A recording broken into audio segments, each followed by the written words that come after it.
también nosotros enriquecer nuestros trabajos y que sea un evento muy productivo.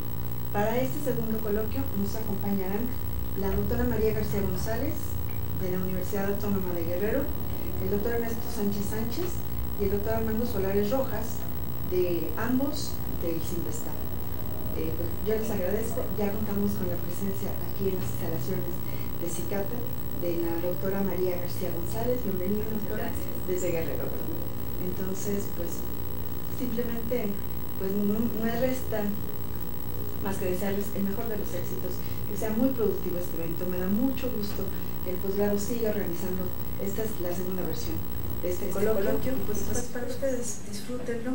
Agradezco a todos los que han participado para la organización y para que este evento sea todo un éxito. Gracias al coordinador, el doctor Mario Sánchez, que pues ya este año se incorpora con nosotros también, y siendo las 10 de la mañana con 7 minutos del día 7 de octubre del año 2019, pues declaro formalmente inaugurado este segundo coloquio. Muchas gracias y que sea en beneficio para todos ustedes y para el posgrado en general. Muchas gracias. Bienvenidos. Gracias.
Hola, buenos días, estimados estudiantes. Les doy la más cordial bienvenida a todos ustedes que nos ven donde estén y a los colegas aquí presentes. Iniciamos, pues, como dijo la doctora Mónica, el segundo coloquio de doctorado de Matemática Educativa en línea, y en esta ocasión tenemos un programa también muy interesante como el año pasado. El día de hoy, lunes 7 de octubre, contamos con una conferencia invitada de la doctora María García. Posteriormente tendremos al estudiante José Guadalupe Pérez de la generación 2019 y posteriormente a Alfonso Castañeda, también de la 2019. Luego tendremos un receso de comida, regresamos con el estudiante Camilo Ramírez y terminamos con Alexandra Frequeiro. Voy a tener el gusto de introducir a la doctora María García González. Ella es licenciada y maestra en Ciencias en Matemática Educativa por la Universidad Autónoma de Guerrero y el doctorado por el Centro de Investigación y de Estudios Avanzados del Instituto Politécnico Nacional, el CINVESTAP. Ella también es miembro del Comité Latinoamericano de Matemática Educativa, del Consejo Mexicano de Investigación, del Padrón Estatal de Investigadores en Guerrero y del Sistema Nacional de Investigadores en México. Además, cuenta con el reconocimiento a perfil deseable de profesores de tiempo completo, es decir, el perfil PRODEM. Entre las distinciones académicas posee el Premio Simón Bolívar a la mejor tesis de maestría y doctorado que otorga el Comité Latinoamericano de Matemática Educativa y también tiene el Premio CINVESTAP a la mejor tesis de maestría otorgado por el CINVESTAP. También es miembro del comité editorial de la revista Educación Matemática. Ha sido visitante del Center for Research in Mathematics and Science Education de la Universidad Estatal de San Diego, California, en 2018 y de la Pontificia Universidad Católica del Perú en 2017, de la Universidad de Huelva en España en el 2017 y 2015. Y su principal interés en el campo de la matemática educativa es el estudio del afecto en el aprendizaje de las matemáticas. Actualmente es profesora invitada de la Universidad Autónoma de Guerrero, donde imparte cursos en la Facultad de Matemáticas y en el posgrado de Matemática Educativa. Bueno, los dejo con la doctora con su ponencia titulada Una reflexión sobre los estudios de caso. Con permiso. Muchas gracias. Bueno, en principio agradecer al Promio por la invitación, a Benilde y a Mario por su hospitalidad. Para mí recibir la invitación fue muy emocionante y también fue un poco comprometedora. Me sentí, ¿no?, como ser una conferencia invitada para este coloquio, y por eso decidí hablar sobre algo que quizás sea de interés para quienes están realizando investigación aquí en el posgrado, y es hablar sobre los estudios de caso. Entonces, quienes van a realizar estudios de caso y hasta quienes no, lo que quiero es provocar en ellos, o en ellos y en ustedes presentes, una reflexión acerca de qué es un caso y cómo los estamos utilizando en matemática educativa. Bueno, el hablar de estudios de caso obedece a dos motivaciones personales. La primera es aquello que la gente dice, la gente de matemática educativa con la que me he topado. Por ejemplo, que la matemática educativa estudia los fenómenos que intervienen en la enseñanza y aprendizaje de las matemáticas, pero hay un énfasis que lo que nos interesa es comprenderlos para explicarlos.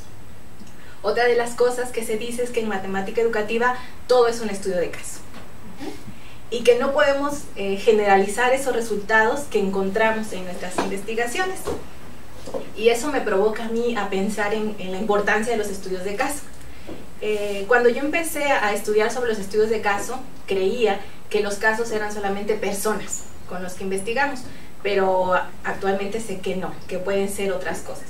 Y aquí me provoca mucho algunos títulos de investigaciones que voy a citar aquí, que me hace pensar que un estudio de caso puede ser otro ente que no sea una persona. Por ejemplo, en el 2012 hay una investigación del doctor Crisólogo que se llama Concepciones alternativas sobre las gráficas cartesianas del movimiento, el caso de la velocidad y la trayectoria. Entonces el ente es eso, ¿no?, la velocidad y la trayectoria, conceptos matemáticos.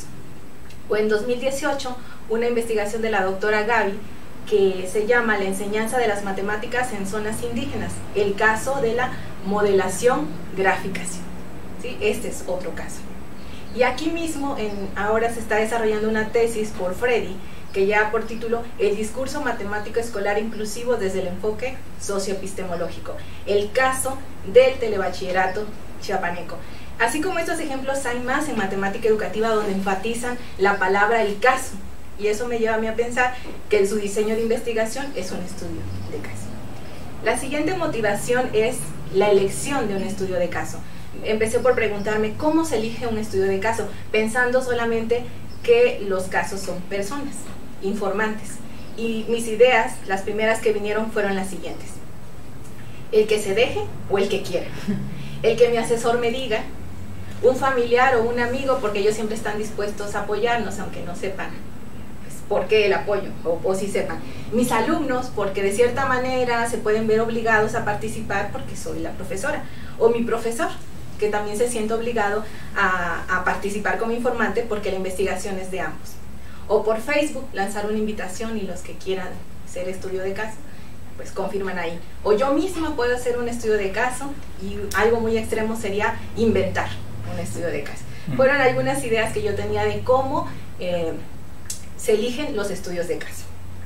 Pero ya profundizando un poco más sobre ello, sobre los estudios de caso, pues me di cuenta que sí hay formas de elegir un estudio de caso, y muchas de ellas son cercanas a estas primeras ideas que yo tuve.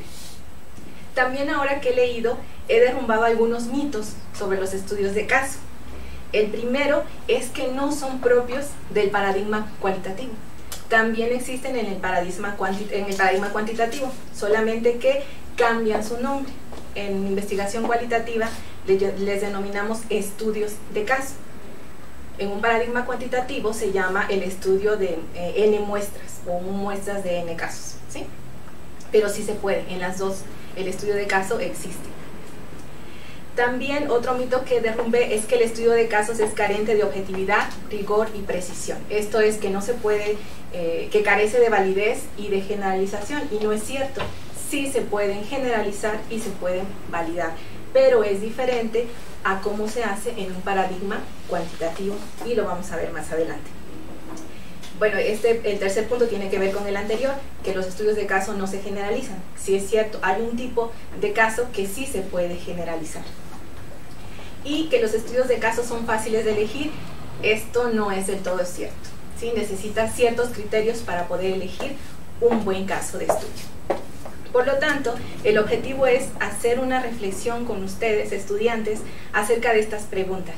¿Qué es un caso? ¿Cuándo, cómo y por qué se elige? ¿Cómo se interpretan esos resultados? A lo largo de la exposición quiero responder estas preguntas. Y en primer lugar quiero hablarles de mis referentes, de qué leí yo para poder hablarles ahorita de este tema. Y lo voy a hacer, las referencias las voy a presentar antes y no al final, porque cometí una imprudencia, que siempre es la que critico, de no citar las fuentes, ¿no? Los comentarios que voy a poner adelante no viene ninguna cita de un autor, porque es la interpretación que yo estoy haciendo, pero sí quiero que quede claro de dónde vienen estas ideas.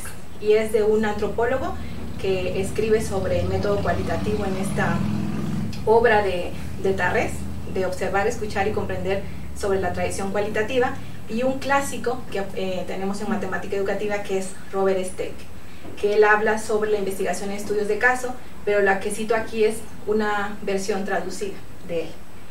Y otro referente es mi sensibilidad teórica, lo que hasta ahora yo he desarrollado como estudiante, como profesora, como alguien que hace investigación con estudios de caso. Entonces estos van a ser mis referentes para que yo hable sobre mi objetivo, el estudio de caso. Bueno, y la primera pregunta que quise contestar es ¿qué es un caso? Y aquí me topé con que los autores como Robert Jean, Robert Steck y Bona Lincoln, o en el manual de Norman Densing, te dan una caracterización de lo que es un estudio de caso, más que una definición. Y yo soy de las personas que les gustan las definiciones, es decir, dime qué es, no me digas características. Por ejemplo, Robert Steck dice, un estudio de caso es el estudio de lo particular, así define él un caso, pero eso a mí como que no me llena, no me satisface como definición de un caso. Sin embargo, cuando tú vas leyendo a todos estos autores, puedes crear una definición de qué es un estudio de caso. Y es lo que hago aquí. Un estudio de caso es una entidad que es objeto de indagación. ¿Y qué vamos a entender por entidad? pues una unidad en que las observaciones son realizadas. Esa unidad puede ser una comunidad, una nación, un individuo o procesos o conceptos matemáticos, como vimos en los títulos de las tesis anteriores. Aquí quiero aclarar que un caso, aunque sea una entidad, es, como dice Robert Stake, es un estudio de lo particular, pero se vuelve un todo al momento que lo estás analizando. Por lo tanto, podemos tener casos de una sola entidad o casos de varias entidades y se sigue llamando estudio de caso. Por ejemplo, de una persona o de 5 personas, pero siempre y cuando yo vea a las 5 personas como una sola entidad, lo llamo estudio de caso. Pero aparte hay los casos múltiples, donde cada entidad es vista o considerada por sí misma un todo. ¿Sí? Podemos tener diferentes entidades. Pero lo que sí debe de considerarse en un caso es lo que dice Robert Stake, lo particular, y siempre que estemos trabajando con un estudio de caso, no perdamos de vista que es un todo, aunque sea una persona o un concepto matemático o 2, 3 conceptos matemáticos, pero son un todo. Eso recomienda él cuando hablamos sobre estudios de caso, ver esa particularidad en un todo. ¿Y por qué se eligen los estudios de caso? Bueno, se eligen cuando se quiere estudiar un fenómeno de 2 maneras, de manera intrínseca o de manera instrumental. La forma intrínseca es cuando pretendemos hacer un estudio porque lo que nos interesa en primer lugar es alcanzar una mejor comprensión de un caso particular. Estaríamos hablando de un estudio de caso de una entidad o de varias entidades, pero lo que me interesa es poder explicar ese caso, su particularidad, la esencia de él, ¿sí? No me interesa generalizar. Por lo tanto, los estudios de caso intrínsecos no se generalizan por su propia definición. Por otro lado, tenemos los estudios de caso instrumentales. Estos sí se pueden generalizar porque su naturaleza es la generalización, no la particularidad. ¿Y cuándo se elige un estudio de caso instrumental o cuándo es una forma instrumental? Cuando se quiere alcanzar la comprensión de un fenómeno general, pero involucrando un caso particular, que va a ser nuestro estudio de caso. ¿Y qué es lo que buscamos? La mayoría de las veces, o el principal objetivo de los casos instrumentales, es desarrollar construcciones teóricas o probar el funcionamiento de la teoría, ¿sí? Entonces el caso se vuelve un medio para poder alcanzar una explicación, cuando los casos son instrumentales. Y esto me suena como al tipo como una especie de teoría fundamentada, por ejemplo, ¿no? Cuando queremos probar una teoría. ¿Y cuándo se elige un estudio de casos? Pues se elige toda vez que tenemos la pregunta de investigación, porque la pregunta de investigación es la que te dice qué tipo de fenómeno quieres analizar, ¿no? Porque acuérdense que no solamente existen los estudios de caso, está el método comparativo, los métodos estadísticos, el método exploratorio, ¿sí? Dependiendo de tu pregunta de investigación, puedes optar por los estudios de caso. ¿Y cómo se deben de seleccionar los casos? Les comentaba que no es una elección fácil, hay criterios que se pueden utilizar, que tampoco están consensuados, pero que entre los diferentes autores que hablan sobre estudios de caso hay cierto acuerdo en que lo primero que debe de tener un caso para decir que es candidato a seleccionarlo es la máxima rentabilidad de aquello que aprendemos, es decir, el potencial que te puede dar ese caso para obtener información. Eso es en lo primero que nos debemos de fijar al elegir un caso. Y lo segundo es la posibilidad de acceso, que el informante o la fuente tenga posibilidad de acceso, que podamos interactuar más de una vez, porque de eso va a depender la credibilidad que vayamos a obtener en los datos. Y el tercer aspecto es la unicidad y los contextos de las elecciones alternativas. Cuando elegimos un caso lo hacemos porque es único, ¿no? Voy a estudiar este caso porque es especial y tiene ciertas características, pero nos recomiendan que también tengamos alternativas, casos parecidos. ¿Por qué? Porque puede pasar que a lo largo de la investigación te des cuenta que ese no fue un buen caso, que no te está dando la rentabilidad o la posibilidad de acceso que tú habías planteado. Entonces puedes cambiar o optar por un caso similar a él.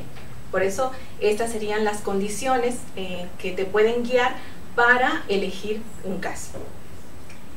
El siguiente punto que quiero tocar tiene que ver con la tercera pregunta que me planteaba como objetivo, que es la confiabilidad y la validez de los resultados del estudio de caso.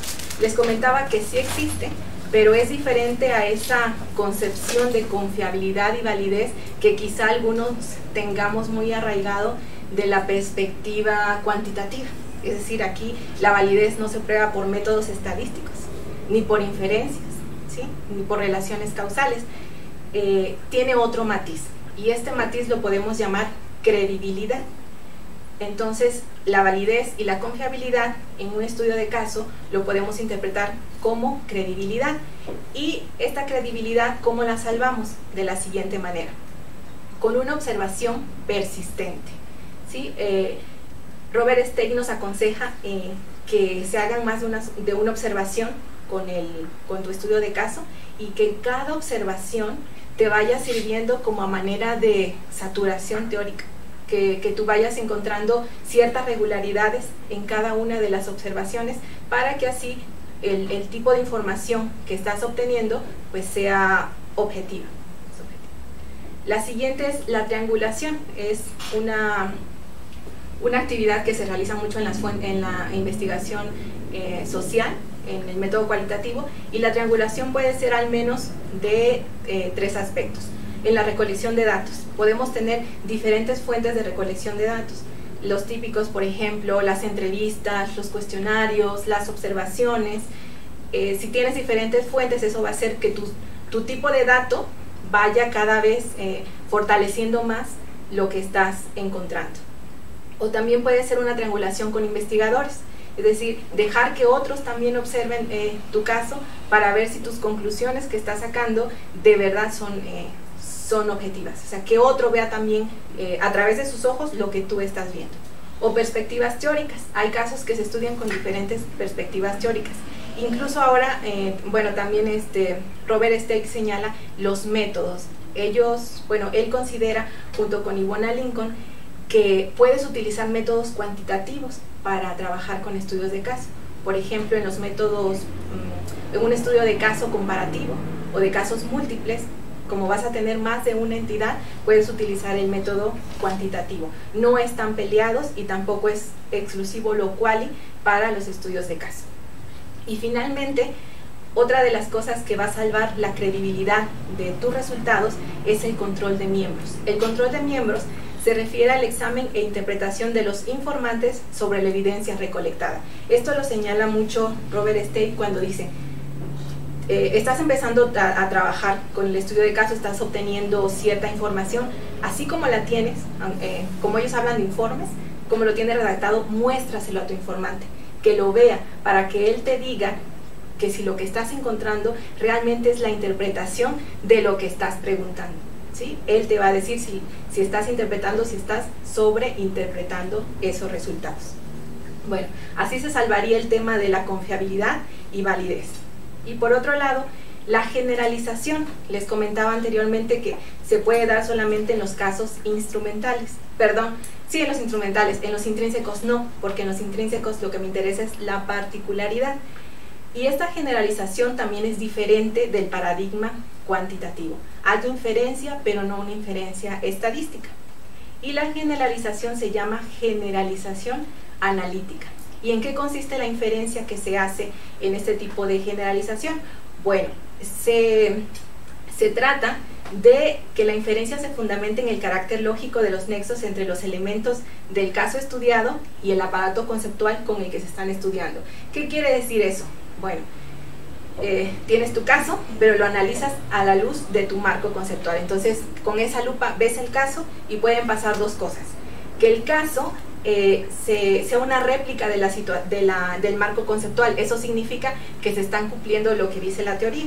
Entonces es un caso de réplica. Pero puede ser que el caso te aporte algo más que la teoría no te lo había explicado. Entonces lo que haces es que esa teoría se vuelve más comprensiva, por así decirlo. Y en los casos múltiples, la generalización se va a alcanzar con la saturación teórica y con la replicación. ¿Qué significa saturación teórica? Bueno, en los casos múltiples tengo varias entidades, por ejemplo 7. Una saturación teórica es que analizo el caso 1, el 2, el 3 y ya el 4, el 5 ya no me está aportando nueva información, entonces alcancé mi saturación teórica. Y la replicación es cuando los casos son parecidos. El 1, por ejemplo, con el 5, el 3 con el 7. Y así vamos a alcanzar la generalización en los estudios de caso. Si se dan cuenta, es otra forma de mirar la generalización, pero que tiene que ver con la concepción misma del estudio de caso, que recordemos que es el estudio de lo particular y de verlo el caso como un todo. Y a continuación voy a mostrarles un ejemplo de un estudio de caso intrínseco. Se trata de una investigación que yo realicé, casi no se ve, preocupada por el alivio de la ansiedad en los profesores de matemáticas. Parto de la literatura.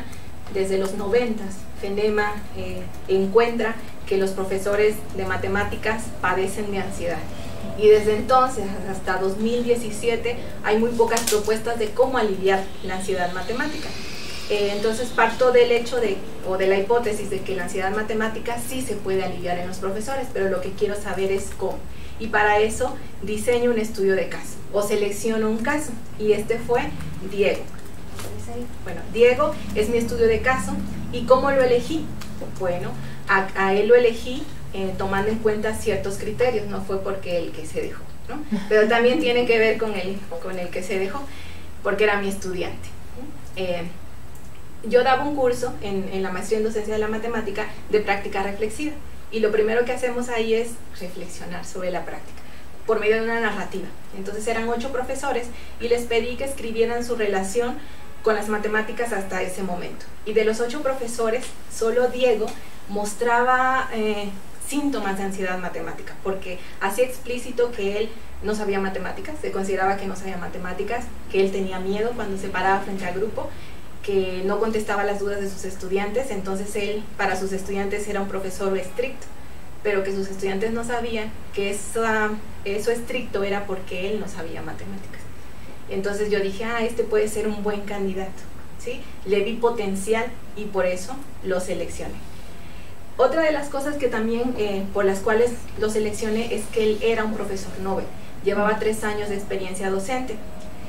Había otro caso similar a Diego, de una profesora de primaria, pero con 15 años de experiencia. Entonces mi supuesto fue, es más fácil cambiar en alguien que lleva poco tiempo que en alguien como que ya tiene un carácter, pues que difícilmente puede ser modificado. Y esos fueron los criterios de por qué trabajar con Diego.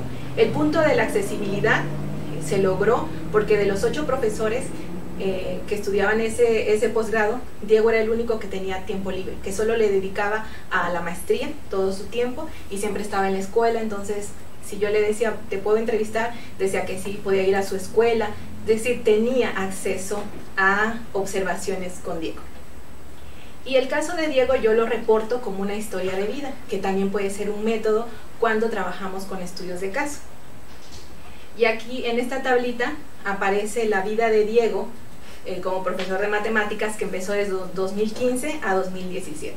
Nada más lo que les quiero comentar, o el porqué de esta tabla, es porque encontré en Diego lo que antes mencionaba sobre el control de miembros. Es decir, que yo le di a Diego esta historia segmentada y él me ayudó a encontrar un acontecimiento del cual yo no me había percatado, y fue lo siguiente. En el periodo 1, la ansiedad de Diego se desencadena, y se desencadena porque empieza a ser profesor de matemáticas. Identifiqué los siguientes acontecimientos. Se sentía agobiado por su escaso conocimiento de las matemáticas, tenía miedo por enseñar en secundaria, y él condicionaba su enseñanza a lo que él sabía, a su conocimiento matemático. En el segundo periodo, él ingresa a la maestría en docencia de la matemática, e ingresó porque él creía que esta maestría le iba a dar esas herramientas de las que carecía, que era conocimiento matemático y conocimiento didáctico. Y aquí yo solamente identifiqué este acontecimiento, que incrementó su ansiedad matemática. Al entrar a la maestría, Diego se convierte en estudiante de matemáticas y en profesor de matemáticas. Entonces sufría por el posgrado porque no entendía los temas matemáticos que estaban viendo, que solamente eran álgebra y aritmética, pero para él no le eran familiares esos temas. y como profesor, entonces su nivel de ansiedad se elevó. Y esto que resalto aquí en negritas es un acontecimiento que yo no había identificado, pero que Diego, al leer la historia, me platicó que él encontró apoyo en un compañero de la maestría, que hubo un compañero que lo ayudaba a resolver sus tareas de la maestría y también le explicaba temas que él no comprendía en la secundaria. Entonces lo que hacía este amigo era ayudarlo a que su nivel de estrés bajara un poco. Y esto para mí fue relevante porque yo no lo había encontrado en la historia de Diego. El tercer momento es cuando yo intervengo por medio de un acompañamiento. Como yo ya sabía que Diego sufría porque no sabía matemáticas, pues lo que hice fue enseñarle matemáticas y reflexionar también sobre su práctica docente.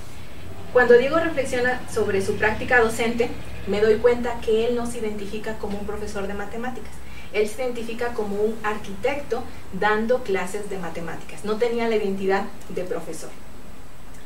Y disminuyó su ansiedad matemática porque le enseñé más matemáticas. En particular fue solo un tema, la resolución de ecuaciones lineales de 2×2.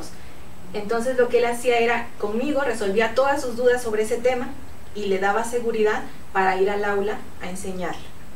En el cuarto periodo me lo denominé Diego comienza a disfrutar sus clases en secundaria. ¿Por qué? Porque disminuye su ansiedad matemática cuando aumenta su conocimiento matemático. Mejoró la relación con sus estudiantes. Me di cuenta en las observaciones de clase que ya respondía a las dudas de los estudiantes y era porque él ya se sentía seguro de tener conocimiento.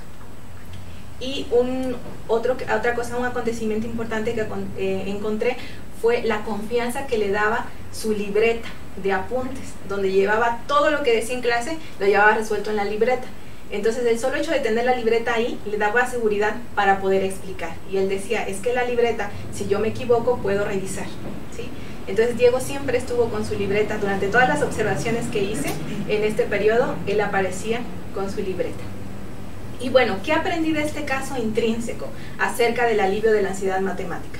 Aprendí de Diego que la ansiedad matemática se puede aliviar cuando hay reconocimiento de que se padece, porque Diego sabía que padecía ansiedad matemática, ¿sí? Lo sabía en un principio porque él se sentía angustiado, tenía miedo y sabía por qué, era por su escaso conocimiento y estaba dispuesto a aliviarlo.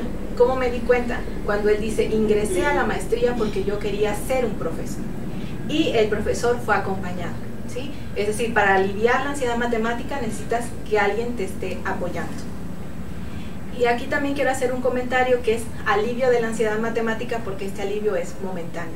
Después de que yo terminé esta investigación, me seguí entrevistando con Diego y resulta que todavía se pone ansioso cuando un tema no lo conoce, pero ahora ya sabe lo que tiene que hacer es, aprendo ese tema y mi ansiedad disminuye, ¿sí? Entonces este es un caso, o estos resultados no los puedo generalizar, pero en el caso de Diego, un profesor Nobel que no tenía identidad como profesor de matemáticas, así se alivia la ansiedad.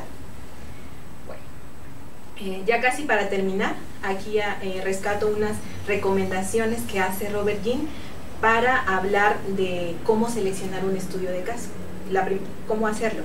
Dice que se debe recolectar datos e información sobre la naturaleza del caso, ¿sí? Los antecedentes históricos, por ejemplo, en el caso de Diego, sus antecedentes históricos es su formación académica. Otros casos a través de los cuales el interés se puede conocer más amplio. En el caso de Diego, hablar con sus estudiantes, hablar con sus colegas, con sus profesores del posgrado, que los informantes sean potenciales. Les comentaba que yo sí veía potencialidad en el caso de Diego, y establecer una agenda de recolección de datos. Dice Robert Greene que eso nos va a ayudar a que el proceso en el estudio de casos sea más sistematizado. Y finalmente quiero compartir con ustedes unas frases que encontré en la obra de Robert Stay que tienen que ver con la investigación, bueno, más que cualitativa, con la investigación que hacemos en matemática educativa y con los estudios de caso. La primera frase es que la buena investigación no es tanto una cuestión de buenos métodos como de un buen razonamiento. Eso quiere decir que aunque ustedes tengan un método que consideren idóneo como el estudio de caso, no va a funcionar si ustedes mismos no tienen esa capacidad o no han desarrollado esa capacidad interpretativa de los datos, que sí te lo da la teoría, que sí te lo da la metodología, pero que depende más de ti como investigador. Otra frase es que no todos los casos se desarrollarán correctamente. Por eso es importante hacer una valoración del progreso en los primeros momentos, para ver si conviene abandonar el caso y elegir otro. ¿Sí? Hay muchos que nos aferramos a los casos, ¿no? Aunque el informante me diga que me va a ver y luego me cancela, y ahí estamos, desperdiciamos los 2 años del posgrado con él, y al final pues no me da información, ¿no? Entonces es importante valorar el progreso. Si veo que un criterio no funciona, como es lo de la potencialidad, me conviene abandonarlo. El buen estudio de caso es paciente, reflexivo, dispuesto a considerar otras versiones. Dice Robert Stake, la ética de la preocupación no está reñida con la ética de la interpretación, y lo dice porque hay estudiantes que con una sola observación ya quieren encontrar la interpretación del caso, y él dice, no, ten paciencia, considera más números de observaciones, porque la interpretación es una cosa que se nos da de inmediato. Quizá a los investigadores más avanzados o expertos sí, pero nosotros que estamos empezando, bueno, incluso a los más avanzados les dice, espérate, ve poco a poco, ¿sí? No es cuestión de tiempo. También él señala que no es probable que las personas con las que coincidamos casualmente sean las mejores fuentes de datos, como tus alumnos, tus amigos, ¿sí? Acuérdense, no es probable, pero no quiere decir que no, ¿no? Es que tengan potencial y que tengas accesibilidad. Una frase que también retomo, que tiene que ver con sus asesores de tesis, es que el profesor en el proceso de investigación es un defensor, un modelo de cómo analizar las cosas y quien persuade del camino a seguir. Lo que significa esto, dice Robert Stake, es que te dejes guiar por tu profesor, que confíes que él te está diciendo las cosas porque es experto. Y para terminar, esta frase, que no la quiero interpretar, solamente leer, y ustedes pueden hacer una interpretación de ella.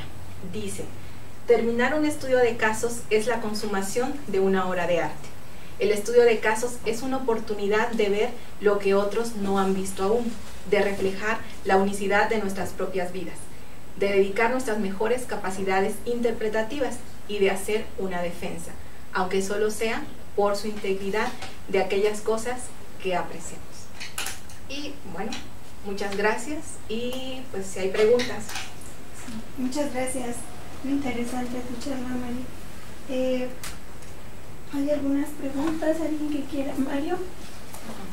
Gracias, María, fue muy instructiva la plática. Me dejaste pensando sobre una de las primeras diapositivas donde hablabas, no sé si eran mitos o de que en particular esta pregunta de que todo ese estudio de casos en educación matemática, después de tu presentación, yo me quedo con esa idea, o sea, porque no solo pueden ser individuos, grupos de individuos, instituciones, sino también decías nociones, por ejemplo, la modelación, y entonces yo me preguntaba, ¿hay algo que no sea estudio de caso en educación matemática? Se parece a la pregunta, claro, que hace, ¿hay un ejemplo de esto no es estudio de caso? Yo sigo viendo que sí es cierto, que todo es un estudio de caso.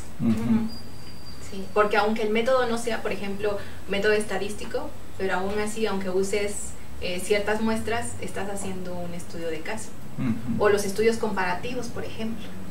En el fondo son casos que estás comparando. Quizá el que no, según Robert Stake, son los explicativos, cuando estás explorando. Ahí no tiene nada que ver con estudios de caso. Pero también pienso que, bueno, es que esta idea está generalizada a las ciencias sociales, y dicen que todas las ciencias sociales son estudios de caso.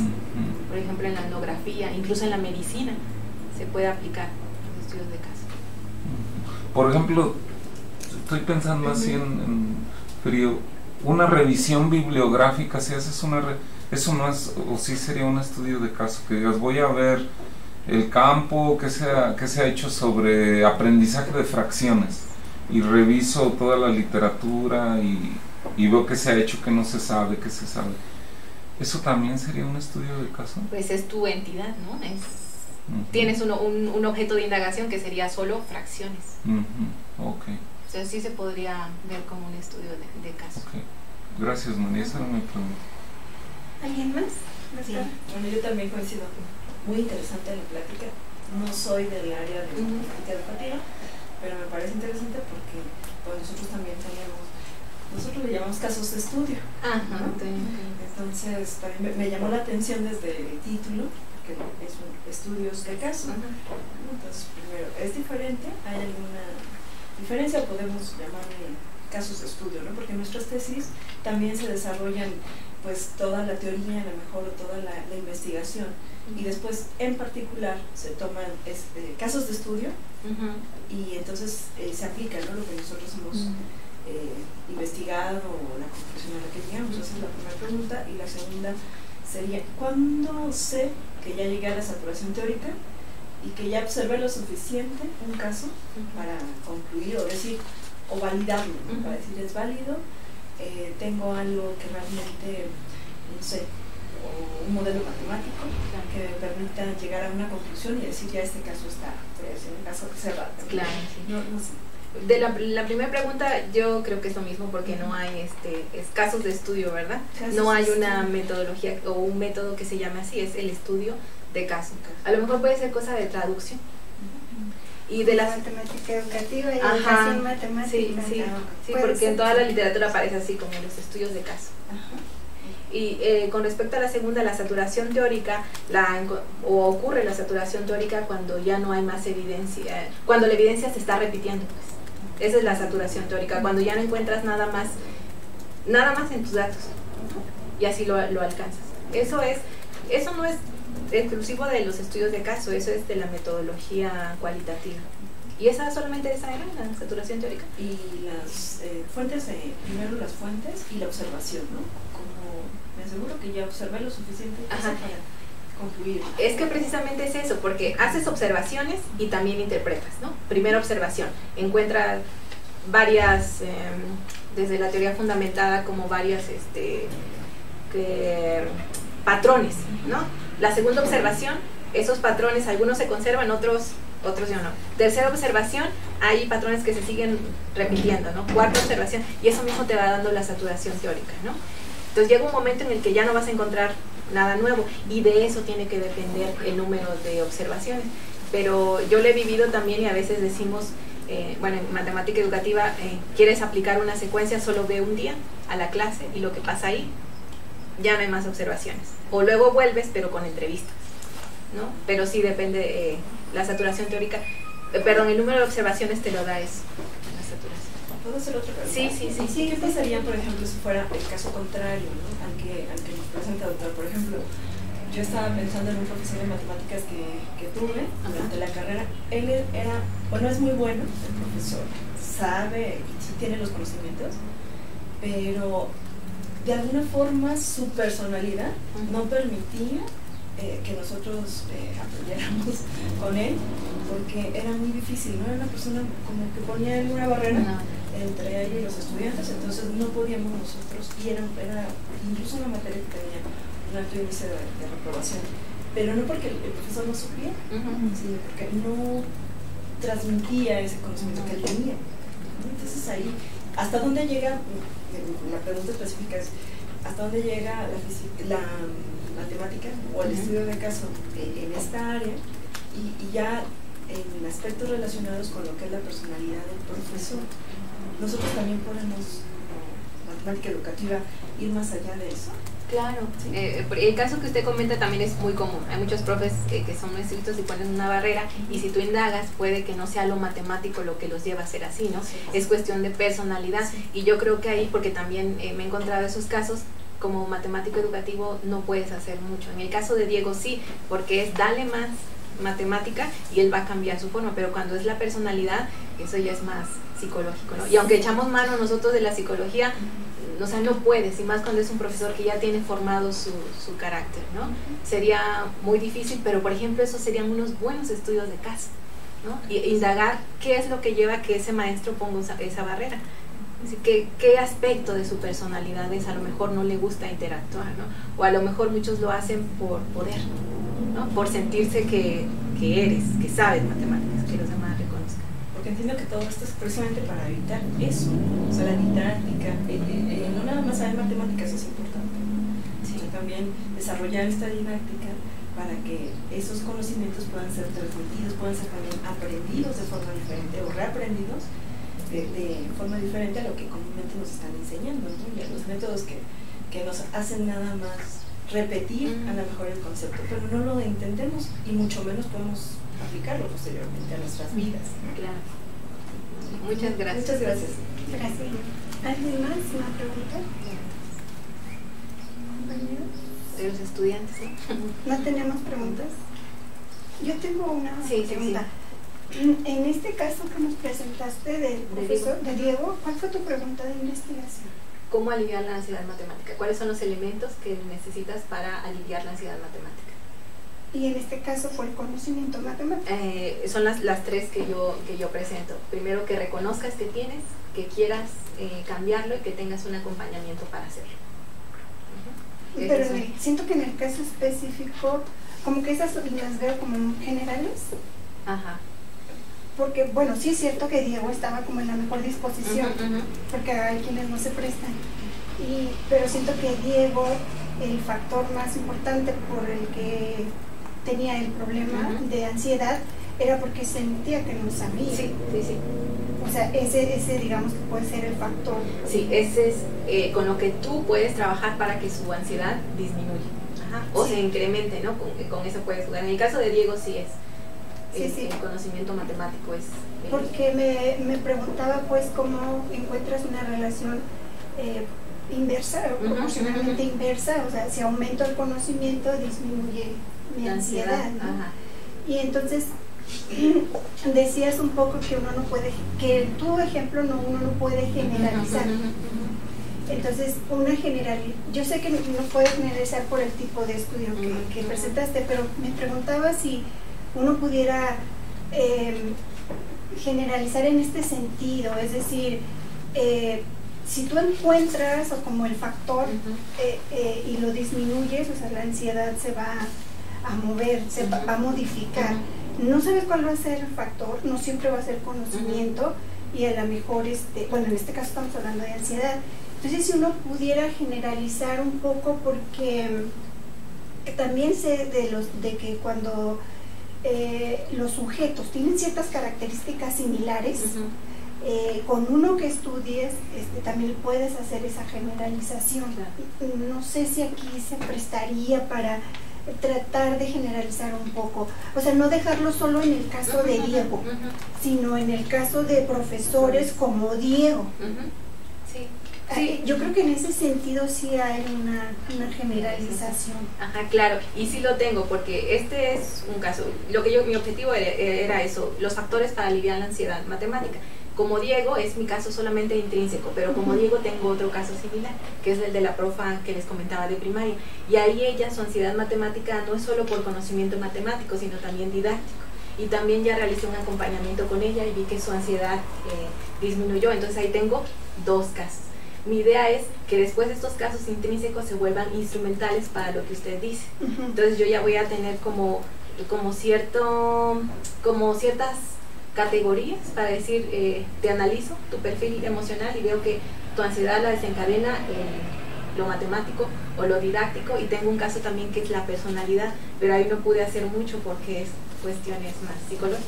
Pero en resumen, sí, un caso intrínseco o una colección de casos intrínsecos se pueden volver un caso instrumental, y solo así tiene sentido la generalización. Pero lo que yo apuesto sí es por la generalización, más que por el sobreestudio de caso. Sí, y es que esto, como dices, está muy pegado a la cuestión estadística, porque por ejemplo, cuando no sabemos cuál es la probabilidad de cierta enfermedad o de muerte por alguna causa, sin embargo se estudian los casos en lo particular, en lo individual, y van sacando ciertos datos, y entonces uno ya ve las frecuencias a las que tienden esos datos y logras la probabilidad teórica. Entonces de alguna manera es muy similar, pero no hablamos de números, no hablamos de probabilidades, no hablamos de esas cosas. Entonces en ese sentido es muy interesante. Y bueno, aprovechando que no sé si hay otra pregunta, pero quiero seguir. dice algo la literatura al respecto de que si cuando haces un estudio de caso debe de aparecer en el título la palabra caso, porque como que es muy común, sí, muy común. como que uno dice es un estudio de caso y como que la pones en el título. ¿Dice algo la literatura al respecto? No, ¿Es al menos necesario? no. Lo que yo he leído no ha sido de matemática educativa. Estos autores son antropólogos, ¿no? Y hacen mucha investigación en educación o cuestiones políticas, evaluaciones educativas, y no ponen la palabra el caso. Lo que sí aparece es el nombre del objeto de estudio. Por ejemplo, Robert Stake con la Escuela de Chicago, por ejemplo. Que ese sería el caso. El caso, pero no le ponen la palabra el caso, pero yo conozco de casos donde le ponen el caso como para decir que delimitar, ¿no? Para que cuando lo leas sepas que nada más están hablando de estudiantes de primer año de la secundaria, y entonces el título se hace larguísimo, ¿no? Sí. Pero yo creo que no debería ni de aparecer, pero también he pensado que tiene que ver con la relevancia de tu investigación, ¿no? Si la relevancia es la metodología, a lo mejor esa puede aparecer en el título, ¿no? Pero si es el caso, pues tiene sentido que vaya. Pero pienso que por ponerle el caso, no, te comprometes mucho, ¿no? Porque si yo lo leo el caso, voy a querer indagar cómo seleccionaron el caso, y muchos no explican cómo seleccionaron el caso. Yo creo que es un gran compromiso. Sí. O quizá lo ponen para decir, ya no me preguntes, es un caso. Yo creo que es eso, a veces uno lo pone como para decir, solo esto estoy estudiando, no me preguntes más porque yo solo estudié esto. Y son cosas que se pueden delimitar en alguna parte del trabajo, y no necesariamente, como dices, quedan unos títulos larguísimos, sí, ¿no? Okay. Bueno, Mari, no sé si tengan alguna otra pregunta. Bueno, pues le damos las gracias a Marina. Gracias.